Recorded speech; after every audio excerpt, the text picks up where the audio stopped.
Praise the Lord. Hallelujah. പ്രിയപ്പെട്ടവരെ, ഏതാനും ദിവസങ്ങൾക്ക് ശേഷം വീണ്ടും ഒരു സന്ദേശവുമായി, ക്രിസ്മസിന്റെ നോമ്പിന്റെ ഒരു സന്ദേശവുമായി നിങ്ങളുടെ മുമ്പിലേക്ക് വന്നിരിക്കുകയാണ്. ഒരല്പസമയം ഒന്ന് ക്ഷമയോടെ ഇരുന്നാൽ ദൈവത്തിന്റെ കൃപ ഇപ്പോൾ ഉള്ളതിൽ അല്പം കൂടി നിങ്ങളിലേക്ക് കടന്നു വരും എന്ന് ഞാൻ കരുതുന്നു. പ്രിയപ്പെട്ടവരെ, അനാഥ മന്ദിരങ്ങളിൽ ഉപേക്ഷിക്കപ്പെട്ട, അനാഥത്വം പേറി ജീവിക്കുന്ന ചിലവരൊക്കെ വളർന്ന് വലുതായി കഴിഞ്ഞപ്പോൾ അവരുടെ പിതൃത്വം, അവരുടെ മാതൃത്വം, അവരുടെ മാതാപിതാക്കളെ മനസ്സുകൊണ്ടെങ്കിലും അന്വേഷിക്കാത്തവരായിട്ട് ആരും തന്നെ കാണില്ല. തങ്ങൾക്ക് ജന്മം തന്ന ആ മാതാപിതാക്കളെ ഒന്ന് കണ്ടുമുട്ടാൻ സാധിച്ചിരുന്നെങ്കിൽ എന്ന് ചിന്തിക്കാത്ത ഒരു വ്യക്തി പോലും ഉണ്ടാകത്തില്ല. ഒരുപക്ഷെ ചിലപ്പം അത്യപൂർവം ആൾക്കാർക്ക് മാത്രം ആ ഭാഗ്യം ചിലപ്പം സിദ്ധിച്ചെന്ന് വരാം. അത് അവരുടെ ആ ഒരു സ്വപ്നം, ആഗ്രഹം നടന്നെന്ന് വരാം.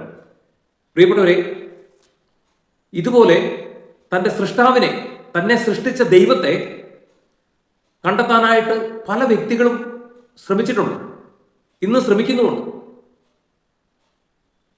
അതിൻ്റെ മൊത്തത്തിൽ പറയുന്ന ഒരു വാക്കാണ് ആത്മീയ ജീവിതം.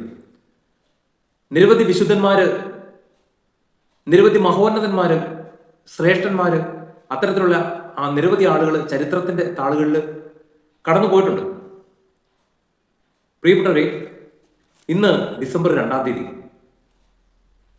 വീണ്ടും ഒരു ക്രിസ്മസിന്റെ കാലഘട്ടം നമ്മുടെ ജീവിതത്തിലേക്ക് വന്നിരിക്കുകയാണ്. ഒരുപക്ഷെ ഈ 25-ാം തീയതി, ഈ ഡിസംബർ 25-ാം തീയതി നടക്കുന്ന ആ ഒരു ക്രിസ്മസിന്റെ ആഘോഷത്തിന് വേണ്ടി യേശു ക്രിസ്തുവിന്റെ ജന്മ തിരുനാളിനെ മുന്നിൽ കണ്ടുകൊണ്ട് പ്രാർത്ഥിച്ചൊരുങ്ങി നോമ്പെടുത്ത് ഒരു വിശുദ്ധ ജീവിതം, അതായത് നോമ്പിലും ഉപവാസത്തിലും ഒക്കെ ഏർപ്പെട്ടുകൊണ്ട് തങ്ങളെ തന്നെ ഒന്ന് വിശുദ്ധീകരിച്ച്, തങ്ങളുടെ ചിന്തകളെ ഒന്ന് വിശുദ്ധീകരിച്ച്, തങ്ങളുടെ ആത്മാവിനെ ഒന്ന് വിശുദ്ധീകരിച്ച്, തങ്ങളുടെ മനസ്സിനെ ഒന്ന് നവീകരിച്ച് അതിനു വേണ്ടിയിട്ട് അതിലൂടെ ഒരു ഒരുക്കം നടത്തി ഉണ്ണീശോയുടെ ആ ഒരു ജനനത്തെ ഒന്ന് ആഘോഷമാക്കാൻ ആഗ്രഹിക്കുന്ന നിരവധി വ്യക്തികൾ നമ്മുടെ സഭയിലുണ്ട്, സമൂഹത്തിലുണ്ട്. അതിനായിട്ട് അവർ ചെയ്യുന്നത്, തങ്ങൾക്ക് ഏറ്റവും ഇഷ്ടമുള്ള ഭക്ഷണ സാധനങ്ങളെ ഒരു 24 ദിവസത്തേക്ക് മാറ്റിവെച്ചുകൊണ്ട് അതിലുപരിയായിട്ട് എല്ലാ ദിവസവും പരിശുദ്ധ ബലിയിൽ പങ്കെടുത്തുകൊണ്ട് പ്രാർത്ഥിച്ച് ഒരുങ്ങിയാണ് ആ ഒരു സുദിനത്തെ വരവേൽക്കാനായിട്ട് തയ്യാറെടുക്കുന്നത്. പ്രിയപ്പെട്ടവരെ, ഈ ക്രിസ്മസിന്റെ ഓർമ്മകൾ എന്ന് പറയുന്നത്, ക്രിസ്മസ് എന്ന് പറയുന്നത് സത്യത്തിൽ ദൈവത്തെ കണ്ടെത്താനുള്ള ഒരു മനുഷ്യന്റെ ആ ഒരു കാത്തിരിപ്പാണ്. ഇസ്രായേലിന്റെ ചരിത്രത്തില് പിതാവായ ദൈവം നിരവധി പ്രവാചകന്മാരിലൂടെ അവർക്ക് വാഗ്ദാനം ചെയ്ത ആ ഒരു രക്ഷകന്റെ വേണ്ടിയിട്ടുള്ള കാത്തിരിപ്പായിരുന്നു നിരവധി വർഷങ്ങൾ. പക്ഷേ വേഷം മാറിയ ചില സെലിബ്രിറ്റികൾ തൊട്ടടുത്തൂടെ പോയാലും മനസ്സിലാകുകയല്ലെന്ന് പറഞ്ഞ പോലെ ആണ് സത്യത്തിൽ ദൈവം മനുഷ്യനായിട്ട് അവതരിച്ച് രക്ഷകനായിട്ട് ഈ ഭൂമിയിൽ പറഞ്ഞത് അവരിൽ നല്ലൊരു ശതമാനം ആൾക്കാരും അറിയാതെ പോയി, അവർക്ക് മനസ്സിലാക്കാൻ പറ്റാതെ പോയി.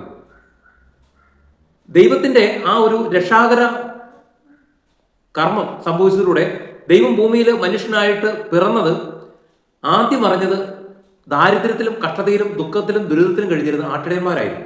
ഗബ്രിയേൽ ദൂതൻ ഒരു കുന്നിൻ ചെരുവിൽ ആടുകളെ മേയിച്ചുകൊണ്ടിരുന്ന, അവിടെ ടെന്റ് അടിച്ച് രാത്രികാലങ്ങളിൽ കഴിഞ്ഞിരുന്ന ആട്ടിടയന്മാരെടുത്തു വന്നിട്ടാണ് ആ രക്ഷകന്റെ ജനനത്തിന്റെ ആദ്യത്തെ അറിയിപ്പ് കൊടുക്കുന്നത്. ഇങ്ങനെ ബത്ലഹേമിൽ നിങ്ങൾക്കായിട്ട് ഒരു രക്ഷകൻ ജനിച്ചിരിക്കുന്നു. ആ ഒരു സത്വാർത്ത ആദ്യം കേട്ടത് ആ പാവങ്ങളാണ്. അവര് വിശ്വസിച്ചു. അതുകൊണ്ട് ആ ഒരു രക്ഷകനെ പുൽത്തൊട്ടിയിൽ യൗസേപ്പ് പിതാവിന്റെയും പരിശുദ്ധ മാതാവിന്റെയും മറിയത്തിന്റെയും നടുക്ക് പുൽത്തൊട്ടിയിൽ കിടത്തിയിരിക്കുന്ന ആ ഒരു തിരുക്കുമാരനെ, ശിശുവിനെ കാണാനായിട്ടുള്ള ഭാഗ്യം അവർക്ക് ലഭിച്ചു. കാരണം അവർക്ക് സംശയിക്കാനോ ഉള്ള വലിയൊരു പാണ്ഡിത്യോ അറിവോ അല്ലെങ്കിൽ അതിനെ ഒന്ന് വിചിന്തനം ചെയ്യാനുള്ള ചിന്താഗതി ഒന്നും ഉണ്ടായിരുന്നില്ല. മാലാഖമാരാണ് തങ്ങളോട് വന്ന് ഈ വാർത്ത പറഞ്ഞിരിക്കുന്നത്, ദൈവത്തിന്റെ ദൂതന്മാരാണ്. അപ്പോൾ അത് തെറ്റാൻ വഴിയില്ല. അവർ ഉടനെ അങ്ങോട്ട് യാത്ര തിരിച്ചു. അങ്ങനെ ആദ്യമായിട്ട് ഉണ്ണീശോയെ അവർ കണ്ടുമുട്ടി. മൊത്തം 4 സുവിശേഷങ്ങളിൽ 2 സുവിശേഷങ്ങളിൽ മാത്രമാണ് ഉണ്ണീശോയുടെ ജനനത്തെക്കുറിച്ച് പരാമർശിച്ചിരിക്കുന്നത്. ഒന്ന് മത്തായിയുടെ സുവിശേഷം, ഒന്ന് ലൂക്കായുടെ സുവിശേഷം. മത്തായിയുടെ സുവിശേഷം 2-ാം അധ്യായത്തിൽ ജ്ഞാനികൾ ഉണ്ണീശോയെ സന്ദർശിക്കാനായിട്ട് വരുന്ന സംഭവമാണ്. ജ്ഞാനികൾ, അപ്പം നമ്മൾ ആദ്യമേ പറഞ്ഞു, ഈ ഒരു ഡിസംബർ എന്ന് പറയുന്നത് നമ്മുടെ സൃഷ്ടാവായ ദൈവത്തെ കണ്ടുമുട്ടാനുള്ള മനുഷ്യന്റെ ഒരു ഒരുക്കത്തിന്റെ കാലഘട്ടമാണ്. മനസ്സിലായി? അപ്പോൾ ജ്ഞാനികൾ അവർക്ക് ഈ ഒരു മെസ്സേജ്, ദർശനം പണ്ടേ കിട്ടിയിരുന്നതാണ്. അപ്പോൾ അവരെന്ത് ചെയ്തു, ആ ഒരു വെളിപാടനുസരിച്ച്, അവർക്ക് കിട്ടിയ സ്വപ്നം അനുസരിച്ച്, ദർശനം അനുസരിച്ച് അവർ കിഴക്ക് ഉദിച്ചിരിക്കുന്ന ആ ഒരു വാൽനക്ഷത്രം നോക്കി അവരത് മനസ്സിലാക്കി. അങ്ങനെ ആ ഒരു വാൽനക്ഷത്രത്തെ ലക്ഷ്യം വെച്ചുകൊണ്ട് അവർ ഈ ഉണ്ണീശോ ജനിച്ചിരിക്കുന്ന ആ ഒരു ദിക്ക് കണ്ടെത്താനായിട്ട്, സ്ഥലം കണ്ടെത്താനായിട്ട് അവർ യാത്ര പുറപ്പെടുകയാണ്. പ്രിയപ്പെട്ടവരെ, ഇന്ന് ഈ 2025 ഇന്ന് വന്നു നിൽക്കുമ്പോൾ നമുക്ക് അറിഞ്ഞുകൂടാത്ത ഒരു സ്ഥലം കണ്ടെത്താനായിട്ട് നമുക്ക് വളരെ എളുപ്പമാണ്. ആ സ്ഥലത്തെക്കുറിച്ച് ഉള്ള ഒരു പേരറിയാമെങ്കിൽ നമുക്ക് നമ്മുടെ കയ്യിലിരിക്കുന്ന മൊബൈലിലെ നാവിഗേഷൻ ഓണാക്കി നമ്മൾ ഗൂഗിൾ മാപ്പിൽ ആ സ്ഥലത്തിൻ്റെ പേരടിച്ചു കൊടുത്തു കഴിഞ്ഞാൽ നമ്മളെ കൃത്യമായിട്ട് അത് എത്ര ദൂരമുണ്ടെന്ന് പറഞ്ഞാലും കൃത്യമായിട്ട് കൊണ്ടെത്തിക്കും. പക്ഷേ ഒരു നല്ലൊരു ശതമാനം ഈ നാവിഗേഷൻ പോലും, ഇത്രയും സയൻസ് വളർന്നിരിക്കുന്ന ഈ കാലഘട്ടത്തിൽ ഈ റൂട്ട് മാപ്പ് കാണിക്കുന്ന ഈ ഒരു സംവിധാനം പോലും പലപ്പോഴും വഴി തെറ്റിക്കുന്നതായിട്ട് നമ്മൾ മാധ്യമങ്ങളിലൂടെ കണ്ടിട്ടുണ്ട്. പലരും വഴി തെറ്റി കായലിലും പുഴയിലും പല കുഴിയിലും ഒക്കെ പോയി പെട്ടതായിട്ട്, എത്തേണ്ട സ്ഥലത്ത് പലപ്പോഴും വഴി തെറ്റിപ്പോകുന്നതായിട്ട്. അതുപോലെ തന്നെ ഇങ്ങനെ ഒരു റൂട്ട് കാണിച്ചുകൊണ്ടിരിക്കുമ്പോൾ ആ പോകുന്നതിൻ്റെ ഇടയ്ക്ക് തന്നെ വീണ്ടും റീറൂട്ട് ചെയ്ത് വേറെ വഴിക്കൊക്കെ തിരിച്ചു വിടുന്നതായിട്ടൊക്കെ മനസ്സിലാക്കിയിട്ടുണ്ട്. എന്നാൽ ഉണ്ണിയേശുവിൻ്റെ ജനനത്തെ അറിയിക്കുന്ന ആ ഒരു നക്ഷത്രം അവരെ കൃത്യമായിട്ട് വഴി കാണിച്ചു. അവർ കൃത്യമായിട്ട് ആ സ്ഥലം കണ്ടെത്തി അവിടെ എത്തിപ്പെട്ടു. പ്രിയപ്പെട്ടവരെ, ഇന്ന് ഈ ഒരു ഡിസംബർ 2-ാം തീയതി നമ്മൾ ഇന്ന് ധ്യാനിക്കേണ്ട ഒരു വിഷയം, അത് ഞാൻ നിങ്ങളുടെ മുമ്പിലേക്ക് വയ്ക്കുകയാണ്. സത്യത്തിൽ യഥാർത്ഥമായ ഇതുപോലെ അതായത് ദരിദ്രനായിട്ട് ഇന്ന് നമ്മുടെ ഒരു ദർശനത്തിന് വേണ്ടി കാത്തിരിക്കുന്ന ഒരു ദൈവം അത് ഈ ഭൂമിയിൽ എവിടെയൊക്കെ ഉണ്ട്. ഒരു പാവപ്പെട്ടവൻ, ഒരു ദരിദ്രൻ, ഒരു വീടില്ലാത്തവൻ, ഒരു വിശപ്പ് അനുഭവിക്കുന്നവൻ, ദാരിദ്ര്യം അനുഭവിക്കുന്നവൻ, പട്ടിണി കിടക്കുന്നവൻ, അവനെ കണ്ടെത്താനായിട്ട് ഇന്ന് ഈ പറഞ്ഞ ഒരു നാവിഗേഷൻ റൂട്ടും ഇല്ല, ഒരു ഗൂഗിൾ മാപ്പും ഇല്ല, ഒരു സംവിധാനവും ഇല്ല. നീ യാത്ര ചെയ്യുമ്പോൾ നിന്റെ യാത്രാവേളയിൽ നീ ട്രാഫിക് നിയമങ്ങളെ ലംഘിച്ചു കഴിഞ്ഞാൽ അത് കണ്ടെത്താൻ പോലും സംവിധാനങ്ങളുണ്ട്. AI ക്യാമറകളുണ്ട്, പല സംവിധാനങ്ങളുണ്ട്. എന്നാൽ ഇന്ന് ഏത് സർക്കാർ ഭരിച്ചാലും പട്ടിണി കിടക്കുന്നവനെ, ദാരിദ്ര്യം അനുഭവിക്കുന്നവനെ കണ്ടെത്താനായിട്ടുള്ള യാതൊരു മാർഗങ്ങളും ഒരു സർക്കാരോ ഒരു വ്യക്തികളോ കണ്ടെത്തിയിട്ടില്ല. അത് മറ്റൊരു വേദനിപ്പിക്കുന്നൊരു സത്യമാണ്. എന്നാൽ അത് കണ്ടെത്തണമെങ്കിൽ ഈ ക്രിസ്മസിന്റെ ഈ നോമ്പിന്റെ കാലഘട്ടത്തിൽ നിനക്കായിട്ട് ഒരു ഉണ്ണി ജനിച്ചിട്ടുണ്ട്. നിന്റെ സഹായത്തിന് വേണ്ടിയിട്ട്, നിന്റെ ദർശനത്തിന് വേണ്ടിയിട്ട്, നിന്റെ ഒരു തലോടലിന് വേണ്ടിയിട്ട് കാത്തിരിക്കുന്ന ഒരു പാവപ്പെട്ടവൻ ഒരിടത്ത് ജനിച്ചിട്ടുണ്ട്, ഒരിടത്ത് കാത്തിരിപ്പുണ്ട്. അവനെ കണ്ടെത്തണമെങ്കിൽ എന്ത് ചെയ്യണം? അവനെ കണ്ടെത്തണമെങ്കിൽ നിന്റെ ഉള്ളിലേക്ക് ദൈവത്തിന്റെ പരിശുദ്ധാത്മാവ് കടന്നു വരണം. നിന്റെ ഉള്ളിൽ ദൈവം വസിക്കുന്നുണ്ടാവണം. അങ്ങനെ ഉണ്ടെങ്കിൽ ആ ദൈവത്തിന്റെ പരിശുദ്ധാത്മാവ് നിന്റെ സഹായം, നിന്റെ തലോടൽ, നിന്റെ ഒരു കരുതൽ, നിന്റെ ഒരു നോട്ടം കിട്ടാനായിട്ടുള്ള ആ ഒരു ദരിദ്രന്റെ സന്നിധിയിലേക്ക് നിന്നെ ആ പരിശുദ്ധാത്മാവ് എത്തിക്കും. ഈ 3 ജ്ഞാനികളെ വാൽനക്ഷത്രം നയിച്ചതുപോലെ കൃത്യമായിട്ട് നിന്നെ അവിടെ കൊണ്ടെത്തിക്കും. അത് കണ്ടെത്താനായിട്ട് മറ്റു ഒരു സംവിധാനങ്ങളുമില്ല. അപ്പോൾ അതുകൊണ്ട് ഞാൻ പറയുന്നത്, ഈ ഒരു 24 ദിവസം നോമ്പെടുത്ത് മുന്നോട്ട് പോകുമ്പോൾ നിനക്കായിട്ട് ജനിച്ചിരിക്കുന്ന ഒരു ഉണ്ണിയുണ്ട് എന്നുള്ളൊരു സത്യം നീ തിരിച്ചറിയണം.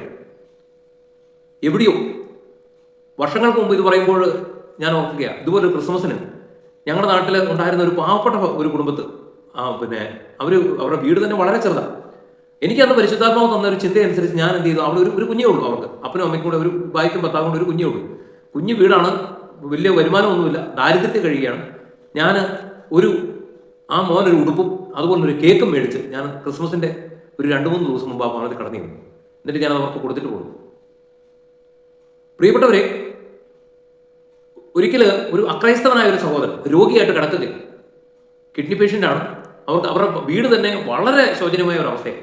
ഞാൻ എൻ്റെ ഇളയ 3 കുഞ്ഞുങ്ങളെയും കൂട്ടിക്കൊണ്ട് പോയിട്ട് ഒരു കേക്ക് മേടിച്ച് ആ ഭവനത്തിൽ കൊണ്ട് കൊടുത്തിട്ട് ക്രിസ്മസിന്റെ ആശംസയും പ്രാർത്ഥനയും എല്ലാ ദൈവാനുഗ്രഹങ്ങളും അവർക്ക് നേർന്നിട്ട് പോകുന്നു. പ്രിയപ്പെട്ടവർ, ഇതൊന്നും ഒന്നുമല്ല. നമുക്ക് ചെയ്യാൻ പറ്റിയ ഒത്തിരിയേറെ കാര്യങ്ങൾ നമ്മൾ ഉണ്ടാക്കുന്ന ആ ഒരു വരുമാനത്തിന്റെ ഒരു ദശാംശം കൊടുത്തുകൊണ്ട് അവർക്ക് ഒരു വീട് പണിയാം, ഇല്ലെങ്കിൽ അവരുടെ വീട്ടിലേക്ക് എന്തെങ്കിലും സാധനങ്ങൾ മേടിക്കാം, അല്ലെങ്കിൽ അവർക്ക് മരുന്ന് മേടിക്കാം, അല്ലെങ്കിൽ അവർക്ക് ഭക്ഷണ സാധനങ്ങൾ മേടിക്കാം. നമ്മൾ വീട്ടിൽ ക്രിസ്മസ് ആഡംബരമായിട്ട് ആഘോഷിക്കുമ്പോൾ ഒരു മാന്യമായിട്ട് ഒരു കിലോ ഇറച്ചി, എന്തെങ്കിലും കഴിക്കാനായിട്ട് എന്തെങ്കിലും കുറച്ച് സാധനമോ അരിയോ കപ്പയോ അല്ലെങ്കിൽ പലഹാരങ്ങളോ എന്തെങ്കിലുമൊക്കെ മേടിച്ച് അവർക്ക് ക്രിസ്മസ് ആഘോഷിക്കാനായിട്ടുള്ള ഒരു അവസ്ഥ നമ്മുടെ ഭാഗത്തുനിന്ന് അങ്ങനെ ആരുടെയെങ്കിലുമൊക്കെ എത്തുമ്പോഴാണ് സത്യത്തിൽ നമ്മുടെ കുടുംബത്തിൽ ക്രിസ്മസ് സംഭവിക്കുന്നത്. നമ്മുടെ ജീവിതത്തിൽ നമ്മളും ഒരു ഒരു ക്രിസ്തുവിനെ കണ്ടെത്തുന്നത്. കാരണം അവിടുന്ന് പറഞ്ഞിട്ടുണ്ട്, കൃത്യമായിട്ട് പറഞ്ഞിട്ടുണ്ട്, അധ്വാനിക്കുന്നവരും ഭാരം വഹിക്കുന്നവരിലും വേദനിക്കുന്നവരിലും ദുഃഖിതരിലും പീഡിതരിലുമാണ് ഞാൻ വസിക്കുന്നത്. അവരുടെ കൂടെയാണ് ഞാൻ ഉള്ളത്, അവരുടെ മധ്യയാണ് ഞാൻ വസിക്കുന്നത് എന്നുള്ള ആ ഒരു വാക്ക് തിരുവചനത്തിൽ അവിടുന്ന് പറഞ്ഞിട്ടുണ്ട്. അതുകൊണ്ട് നമ്മുടെ ആഡംബരങ്ങളെ ചുരുക്കിക്കൊണ്ട് 25 ദിവസം മദ്യപിക്കാതെ പൈസ ചെലവാക്കി കളയാതെ മാറ്റി വെച്ചിട്ട് 25ാമത്തെ ദിവസം ഈ 25 ദിവസം കൂടെ കുടിക്കാത്ത അത്രയും അതിനേക്കാൾ ഇരട്ടി മദ്യം കൂടെ കുടിച്ച് കുടുംബത്തിലും സമൂഹത്തിലും പ്രശ്നങ്ങൾ സൃഷ്ടിച്ച് സ്വന്തം ജീവിതം ഒരു ഒരു നരകത്തിന് തുല്യമാക്കി തീർക്കാതെ, ഇനി അതുമല്ലെങ്കിൽ 25 ദിവസം കഴിക്കാതിരുന്ന ഇറച്ചിയും മീനും വിവിധ വിഭവങ്ങളാക്കിയിട്ട് രൂപപ്പെടുത്തിക്കൊണ്ട് 25ാമത്തെ ദിവസം കഴിച്ചു തീർക്കാതെ നമ്മൾ ഒരു എന്നാ പറയണ്ടേ, ഒരു ഒരു എളിയൊരു ക്രിസ്തു ദർശനം നമുക്ക് ആ 25ാമത്തെ ദിവസം നമുക്ക് വേണ്ടിയിട്ട് ഒരുക്കപ്പെട്ടിരിക്കുന്ന ആ അവിടെ പോയി കണ്ട് മടങ്ങാനായിട്ട് നമുക്ക് സാധിക്കുമ്പോഴാണ് നമ്മുടെ ജീവിതത്തിൽ ആ ഒരു ക്രിസ്മസ് പൂർണ്ണമാകുന്നത്. പ്രിയപ്പെട്ടവരെ, ഇന്ന് ഈ വീഡിയോ കാണാനായിട്ട് വരുന്ന എല്ലാ പ്രിയപ്പെട്ടവരെയും സമർത്ഥമായിട്ട് അനുഗ്രഹിക്കട്ടെ. ഈ ക്രിസ്മസിന്റെ തുടർ ചിന്തകൾ വരും ദിവസങ്ങളിൽ വ്യത്യസ്തങ്ങളായ ധ്യാന ചിന്തകൾ നിങ്ങൾക്ക് നൽകാനായിട്ട് ദൈവത്തിന്റെ പരിശുദ്ധാത്മാവ് എന്നെ അനുഗ്രഹിക്കട്ടെ, എന്നെ അഭിഷേകം ചെയ്യട്ടെ. നിങ്ങളും എനിക്ക് വേണ്ടി പ്രാർത്ഥിക്കുക, ഞാനും തീർച്ചയായിട്ടും നിങ്ങൾക്ക് വേണ്ടി പ്രാർത്ഥിക്കും. എല്ലാവരെയും ഈശോ സമൃദ്ധമായിട്ട് അനുഗ്രഹിക്കട്ടെ. ഈശോ മിശിഹായ്ക്ക് സ്തുതിയായിരിക്കട്ടെ.